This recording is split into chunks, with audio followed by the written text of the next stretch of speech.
Want to watch movies in English without subtitles? Who doesn't? After all, there are no subtitles in real life, but movie dialogue is hard to understand, right? So what can you do? Well, in this video, you'll discover 5 tips to help you understand movies without the subtitles. Stay to the end to discover my favourite tip, which is perfect for perfectionists.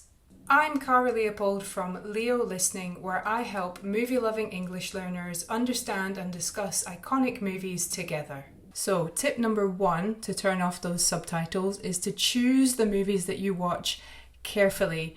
Movie dialogue is hard, but some movies are harder than others. In recent years, there have been more and more articles and videos coming out about how movie dialogue is getting harder to understand. So hard that even native speakers need to use subtitles to understand the films that they're watching. This is to do with the way that sound is captured and mixed in the digital age, as well as being an artistic choice. Some movie directors prefer a naturalistic style of dialogue, and many prioritize music and sound effects over dialogue. So my suggestion is to watch older movies from the pre-digital era, so from before the 2010s or even before the 2000s.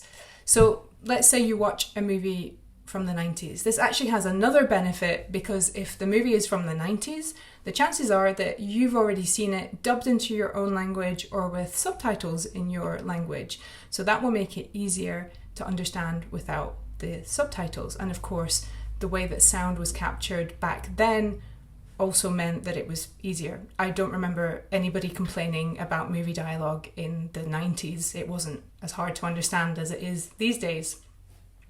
So if you watch recent movies, why not try watching something older and see if you're able to turn the subtitles off more often. Some directors, like Christopher Nolan, actually prefer for actors to deliver the lines in a mumbly way. So it might be worth avoiding his movies if you struggle to understand without the subtitles. The actor Tom Hardy is also famous for his mumbly dialogue, so again, you might want to avoid watching films starring him. As a more general rule, comedies tend to be easier to understand than dramas. I'm sure you can think of exceptions, but it is a general rule. And if you're really struggling to understand without subtitles, why not try watching TV series rather than movies, as these tend to be easier to understand. So tip number 2 to watch movies without subtitles is prepare yourself. Now, the hard truth about watching movies in English is that you can't do it the same way that you do in your native language while relaxing on the couch and playing with your phone, because obviously in your native language you understand every word with zero effort, and it's not the case in English. So in addition to choosing movies from a particular era or particular genres, it can also help to familiarise yourself with the film you want to watch a little bit beforehand. And this can be as simple as watching the trailer or reading a plot summary. So this tip is not a magic bullet, but if you know a little bit about what's going to happen in advance, it will make the film easier to follow without the subtitles. In my movie club, which you can find out more about in the description, I always give my club members extra resources to help them better understand the film and check their comprehension of it.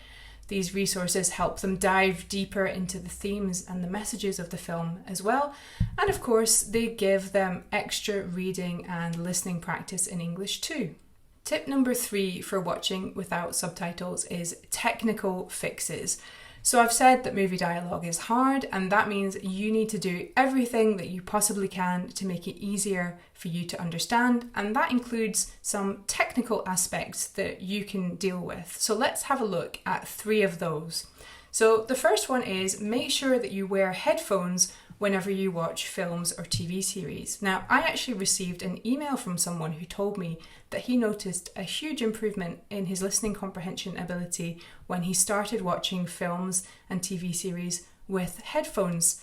So try it out for yourself and see if the improved sound quality also leads to improved listening comprehension. The second technical fix is watch DVDs rather than streaming movies. So on streaming platforms, the sound is actually compressed and that lowers its quality.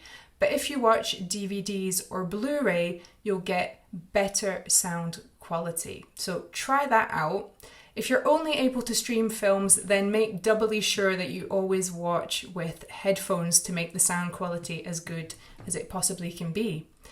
And the last technical fix, well, it might sound a bit strange because it involves holding on to older equipment. So if you have one of those super modern, really thin, slimline, flat screen TVs, I have bad news for you. The speakers inside these TVs, logically, are much, much smaller, so the sound quality isn't as good. So where possible, hold on to your old TVs, the bigger ones that have bigger speakers, or buy better quality speakers and avoid watching films using devices like mobile phones and tablets, which don't have as good speakers either. By the way, if you're enjoying this video, please give it a like and subscribe to the channel. Thank you. Stay tuned for the final 2 tips to get rid of the subtitles. Tip number 4 is train your ears to catch fast spoken English. Now, I'm sure you were expecting a listening skills tip at some point, so here it is. Now, many English learners have told me that when they use subtitles and they read the words, they recognize them without any problems. But when they remove the subtitles, they find it hard to catch these same words without the written support.